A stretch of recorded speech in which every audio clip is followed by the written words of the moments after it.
మరిడమ్మ తల్లి ఆలయంలో మాఘ పౌర్ణమి చండీ హోమం మరి మీరు చూడండి.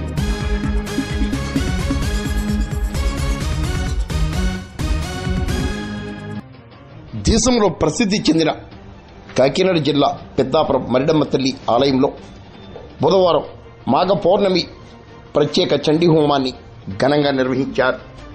ధర్మకర్త చింతపల్లి బ్రహ్మాజీ, దేవాదాయ శాఖ సహాయ కమిషనర్ విజయలక్ష్మి ఆధ్వర్యంలో అర్చకులు విజయ్, నాని, ప్రసాద్ శర్మ, వెంకట శాస్త్రి, శంకర శాస్త్రి తదితర పండితులు శాస్త్రోక్తంగా చండీ హోమాన్ని నిర్వహించారు.